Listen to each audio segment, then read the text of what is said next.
Innal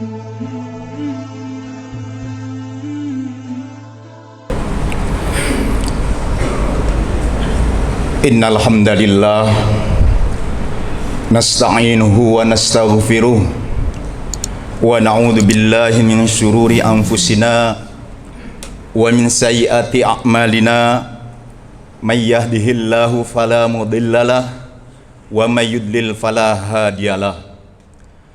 Asyhadu an la ilaha illallah wahdahu la syarikalah wa asyhadu anna Muhammadan abduhu wa rasuluh la nabiyya wa la rasula ba'da. Allahumma fassalli wa sallim ala nabiyil karim wa ala alihi wa sahbihi ajma'in. Ayyuhal hadirun, usikum wa nafsi bitaqwallah la'allakum turhamun. Kama qala Allah ta'ala fi kitabihil karim, a'udzu billahi minasyaitonir rajim. Ya ayyuhalladzina amanu ittaqullah haqqa tuqatih wa la tamutunna illa wa antum muslimun. Shadaqallahul azim. Hadirin jemaah salat Jumat yang dimuliakan oleh Allah Subhanahu wa taala.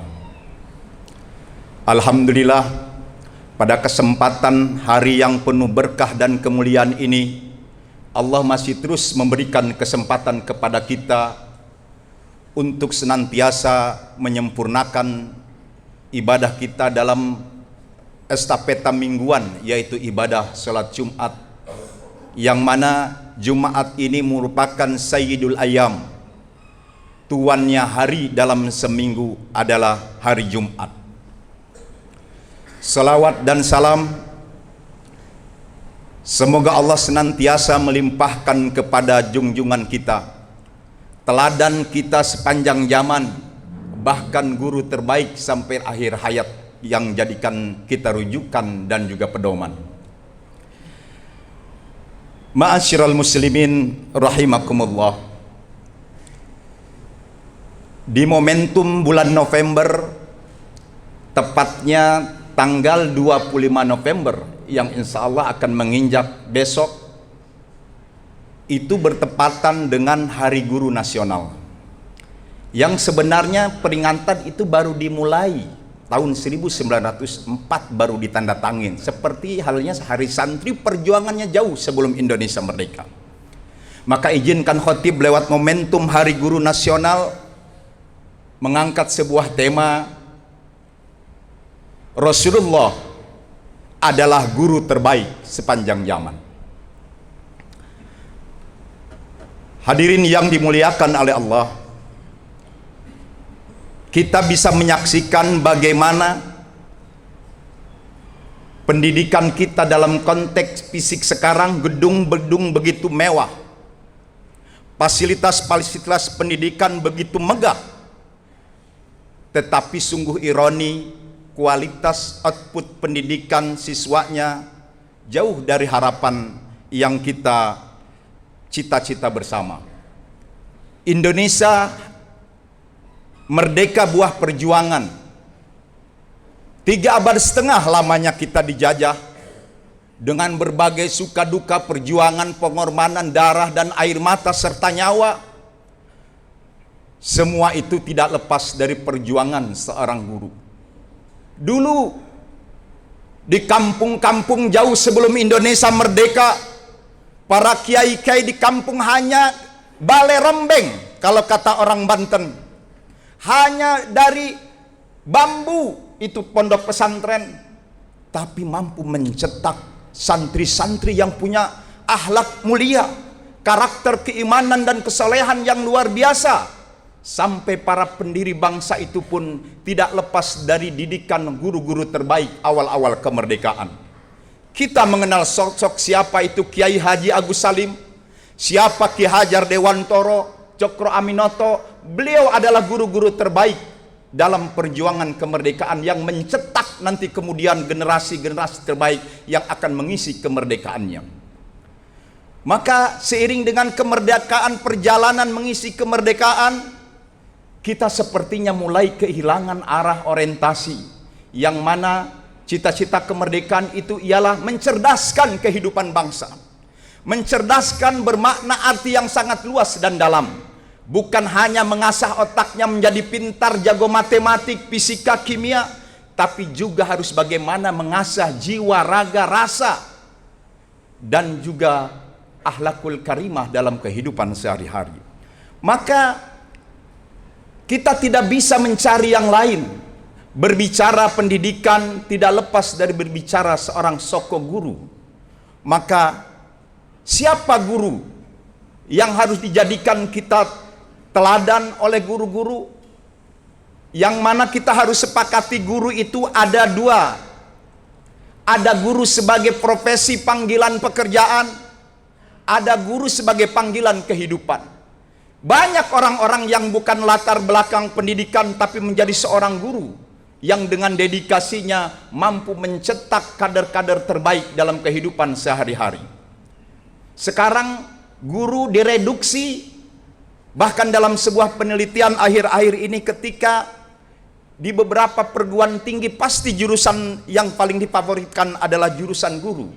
Hal yang sangat mengagetkan, rata-rata orientasi mengajar menjadi seorang guru, menjadi profesi guru, karena niatnya, motivasinya karena gajinya besar. Dulu zaman kemerdekaan tidak seberapa, bahkan guru-guru ngaji di kampung tidak ada gajinya. Tapi sekarang ironi, di saat gaji yang cukup, tetapi output kepada peserta didik itu menjadi pertanyaan besar kepada kita. Maka khotib dalam kesempatan ini ingin kembali kepada fase awal pendidikan dalam Islam. Ada sebuah buku berjudul Al-Muallimul Awwal Sallallahu Alaihi Wasallam. Guru pertama adalah Rasulullah Sallallahu Alaihi Wasallam. Yang perlu kita pahami bahwa Rasul bukan hanya seorang nabi yang menyampaikan ajarannya untuk berdakwah. Rasul juga adalah seorang guru yang memberikan taklim, tadris, dan juga takdib kepada para sahabatnya. Rasul dididik langsung oleh Allah, oleh malaikat, dan juga oleh lingkungan serta oleh orang-orang di sekitarnya. Yang ikut berkontribusi adalah kakek tercintanya, ibunda tercintanya, ibu susuannya, ibu pengasuhannya. Semua itu adalah membentuk, tapi hakikat yang sejati Allah sudah mempersiapkan Rasulullah untuk menjadi guru teladan umat manusia sampai akhir zaman nanti. Apa parameter Rasulullah menjadi ukuran terbaik? Kata dalam buku Al-Muallim itu dikatakan, yang pertama, karena Rasulullah dalam mengajar itu, Rasulullah betul-betul menyampaikan risalah yang itu perintah kepada Allah. Maka seorang guru yang terbaik dan guru sejati pasti orientasi pertamanya ini adalah niat ikhlas karena Allah. Dan kita semua sadar dan tahu hakikat semua aktivitas, perbuatan, pekerjaan tidak ada nilainya apapun terkecuali dengan niatan ikhlas kepada Allah Subhanahu wa taala. Sebagaimana kita ingat bagaimana Nabi sallallahu alaihi wasallam pernah bersabda, innamal a'malu binniyat wa innamal likulli imri'in ma nawa. Setiap aktivitas tergantung kepada niatnya, dan seseorang akan mendapatkan niatnya. Guru kalau niatnya dia hanya ingin mendapatkan pekerjaan dan gajian, maka hanya akan mendapatkan itu. Tapi seorang guru punya tanggung jawab yang besar, dan profesi mulia itu adalah seorang guru. Maka seorang guru akan dimintai pertanggungjawaban di hadap Allah. Maka guru yang kedua adalah guru panggilan kehidupan, yang secara formal dia bukan berlatar belakang pendidikan. Dia bukan jurusan tarbiyah, bukan calon guru matematik. Tapi yang paling penting dari Nabi adalah bagaimana Nabi menempatkan pertama dalam pendidikan itu adalah pengenalan tauhid kepada Allah. Sekarang ada reduksi, seolah-olah guru yang matematik tidak tahu dengan Tuhannya, seolah-olah pelajaran umum terpisah dengan agamanya. Padahal Rasulullah sudah meletakkan yang pertama pengajaran itu, bagaimana peserta didik itu mengenal Tuhannya, mengenal Rasulnya, mengenal kitabnya, mengenal ajarannya, mengenal akhlakul karimah. Sampai Rasulullah tidak hanya sebagai seorang pengajar, tapi dipastikan para sahabat itu dididik secara takdib, diperhatikan akhlaknya sehari-hari. Maka terbentuklah lewat pendidikan soko guru Nabi Muhammad, guru pertama, terlahirlah generasi sahabat yang luar biasa. Lahirlah sosok Abu Bakar, sosok Umar, sosok Utsman, sosok Ali radhiyallahu anhum, dan juga ratusan sahabat yang lainnya terbentuk. Dan itu semua di bawah sentuhan seorang guru yang sejati, yaitu Rasulullah sallallahu alaihi wasallam. Rasul pertama tidak menuntut kepintaran, menguasai polyglot, menguasai seluruh bahasa di dunia, tidak.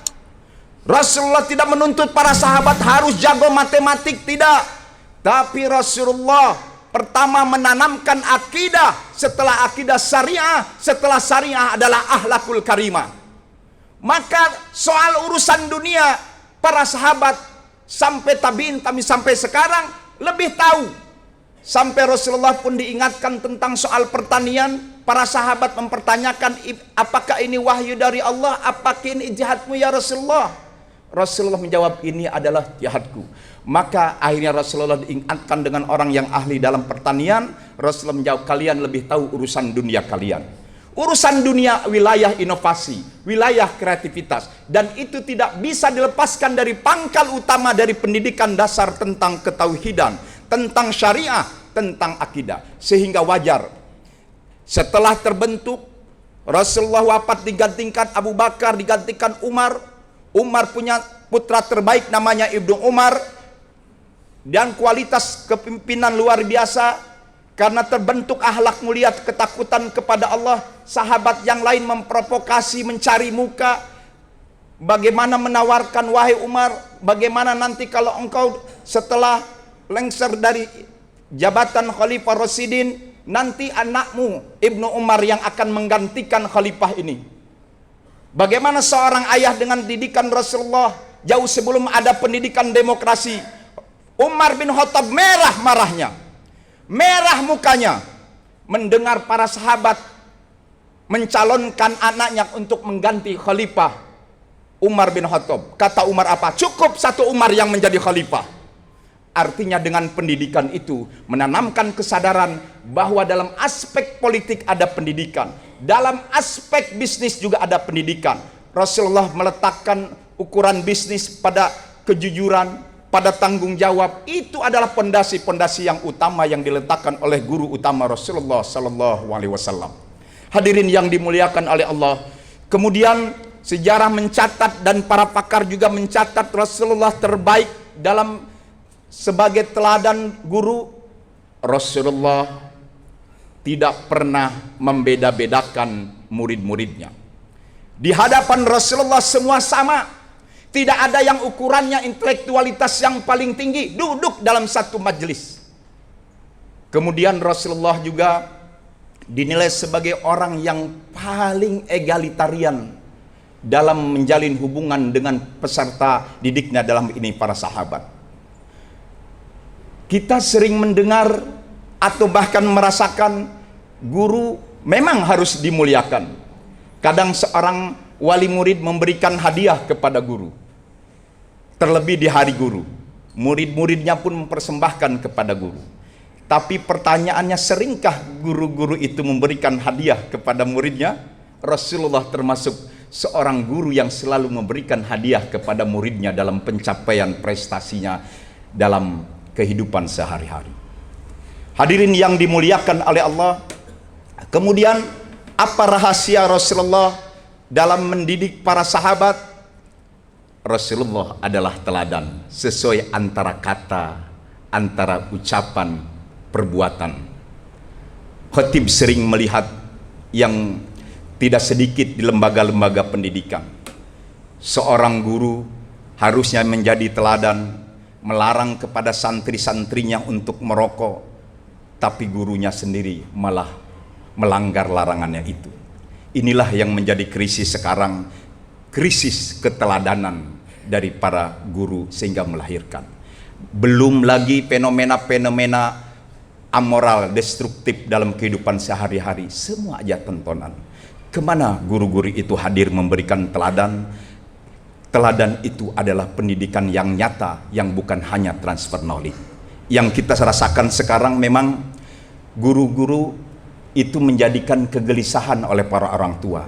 Orang tua sekarang kembali merindukan, anakku tidak terlalu aku harapkan dulu dari kecil untuk jago bahasa Inggris, matematik.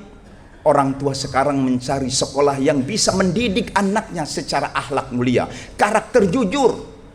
Sehingga buat apa pendidikan yang mahal, yang mewah hanya melahirkan koruptor yang menggerogoti negara, sehingga negara akhirnya hampir kolaps akibat pengkhianatan dari mentalitas karakter korupsi itu. Berarti kegagalan dalam sebuah pendidikan yang hanya mengasah otak kiri untuk kepintaran. Dengan kepintarannya tanpa kejujuran, maka dia akan bermain-main kepintarannya, memanipulasi anggaran, menipu yang lainnya. Akhirnya celakalah seluruh bangsa itu kalau pendidikan hanya outputnya kepintaran. Padahal Nabi mencontohkan pendidikan adalah yang terbaik adalah akhlakul karimah, yang itu semua muaranya dikatakan oleh Rasulullah, wa ma bu'istu li utammi makarimal akhlak. Semua ibadah, semua syariat, sholat, puasa, zakat, haji, umroh, hakikatnya untuk membentuk karakter yang mulia. Dalam pendidikan ruhiyah, bagaimana kita dilatih dalam pendidikan puasa, melatih kejujuran, melatih menahan diri dari sesuatu yang bukan hak kita.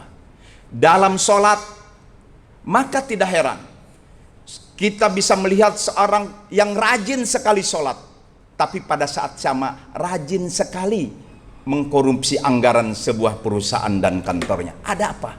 Adakah yang salah dengan sholat? Apakah yang salah sholatnya, atau yang salah pembentukan pendidikan orang yang sholat dalam memahami sholatnya? Padahal janji Allah tidak pernah salah. Apa kata Allah? A'udzu billahi minasyaitonir rajim, innas salata tanha anil fahsya'i wal munkar.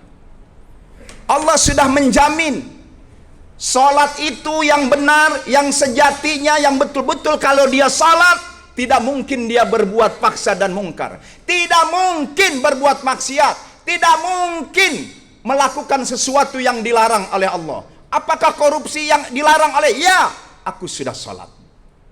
Ada kesempatan mengambil di kantor, aku sudah salat. Ana musalli, aku adalah orang yang salat. Salat itu menjadi benteng.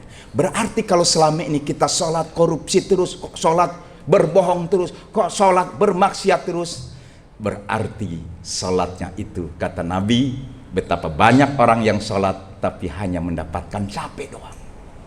Buat apa? Ibadah ritual hanya capeknya doang tanpa terus menghasilkan karakter. Hadirin yang dimuliakan oleh Allah, kita pun tidak terlalu berharap menyerahkan sepenuhnya anak didik kita kepada para guru. Maka sejatinya guru juga adalah bukan seorang guru panggilan di sekolah-sekolah profesi itu, tapi sejatinya seorang ayah adalah seorang guru. Rasul adalah ayah terbaik. Rasul guru terbaik bagi anak-anaknya, bagi cucu-cucunya, bagi keluarga para sahabatnya. Maka ketika kita kesulitan, seringkali saya susah mencari orang yang soleh. Seorang, kalau ada di sini jemaah yang masih bujangan belum menikah, saya susah mencari calon istri yang soleha.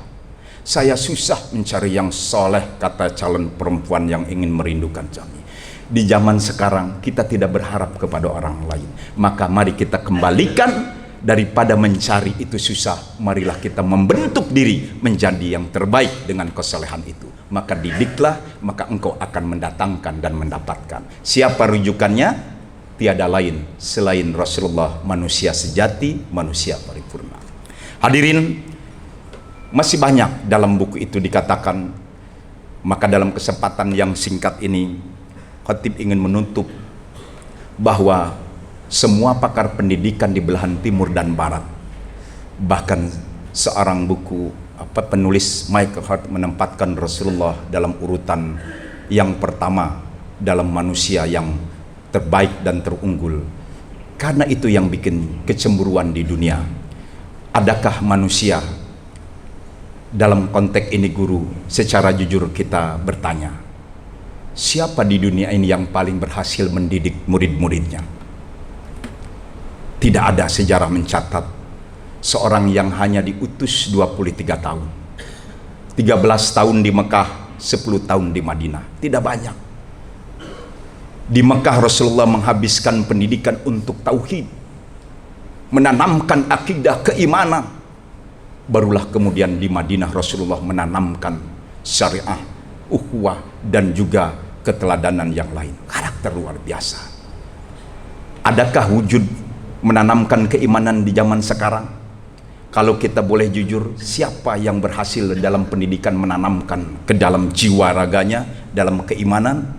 Kita perlu memotret yang hari ini saudara-saudara kita masih dalam cengkraman penjajahan Zionis, mengingatkan kita penjajahan dulu.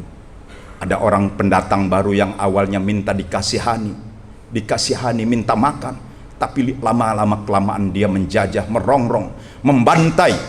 Jadilah bangsa ini bangsa yang paling teroris di dunia, yaitu Zionis Israel. Tapi kita lihat bagaimana saudara kita menanamkan guru-gurunya di Palestina itu, yang difitnah Hamas itu sebagai buatan ini, padahal lihat persyaratan untuk mau menjadi tentara Hamas. Syarat pertama adalah dia harus hafal Quran. Syarat kedua harus meminta doa restu kepada orang tuanya. Syarat ketiga harus minta persetujuan dari imam besar Al-Quds di Palestina, di masjid di Palestina, Masjid Al-Aqsa, harus mendapat persetujuan itu. Kita lihat, adakah yang mati syahid itu mukanya muram, semuanya tersenyum menjemput syahidnya kematian. Luar biasa. Dan melihat fenomena keimanan yang ditanamkan lewat pendidikan, tidak sedikit para mu'alaf berbondong-bondong masuk Islam karena betapa hebatnya keimanan. Hadirin yang dimuliakan Allah, ayo kita kembalikan orientasi pertama kita untuk sukses di akhirat, dan juga orientasi kita sukses di dunia. Maka tidak lain adalah yang paling mahal harganya adalah bagaimana menanamkan keimanan dan ketakwaan dan berbuah akhlakul karimah. Wallahi, kata Rasulullah, keimanan itu kalau ditimbang langit bumi serta isinya, kalau ditimbang, satu orang yang meninggal, kata Nabi, lebih aku merasa sedih ketimbang langit bumi serta isinya. Satu orang beriman, timbangannya mengalahkan seisi langit dan bumi. Maka khatib mengajak kepada diri khatib sendiri, mari kita kembalikan kepada hakikat tarbiyah kita, pendidikan. Pendidikan yang sejati, yang pertama adalah pendidikan tauhid, pendidikan syariah atau ibadah, dan pendidikan akhlakul karimah. Insya Allah kita bangsa Indonesia akan menyongsong bangsa yang dengan kualitas pendidikan terbaik. Soal prestasi yang lain itu mengikuti, karena terbukti dalam peradaban Islam, dengan dimulai kokohnya keimanan, ketakwaan, maka lahirlah ahli-ahli ilmu falak, ahli-ahli matematik, ahli-ahli kedokteran seperti Ibnu Sina, karena pangkalnya begitu kokoh. Ibarat sebuah gedung dan bangunan, mari kita perkuat dulu akidahnya. Ibarat kemudian bangunan dindingnya itu syariah, maka atapnya itu adalah akhlak mulia. Betapa indah ajaran Islam. Tapi seringkali para pendidik begitu silau dengan pencapaian pendidikan di barat. Padahal pendidikan barat adalah orientasinya adalah sekulerisme, memisahkan kehidupan dunia dan akhirat. Hadirin, betapa ingin khatib terus menyampaikan pesan dari guru terbaik sepanjang zaman, yaitu Rasulullah. Namun karena waktu juga yang membatasi kita, mudah-mudahan dengan satu kesimpulan, Rasulullah boleh wafat meninggalkan kita lebih dulu.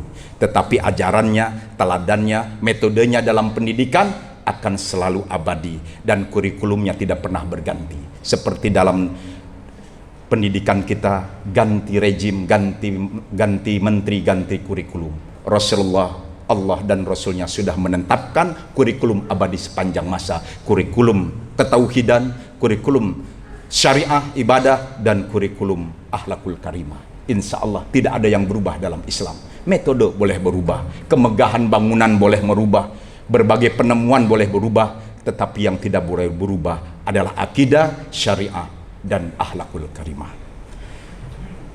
Barakallahu li wa lakum fi Qur'anil azim wa nafa'ani wa iyyakum bima fihi minal ayati wa dzikril hakim. Aqulu qouli hadza wa astaghfirullahal azim li wa lakum wa risairil muslimina wal mu'minat wal mu'minina wal mu'minat fastaghfiru innahu huwal ghafurur rahim.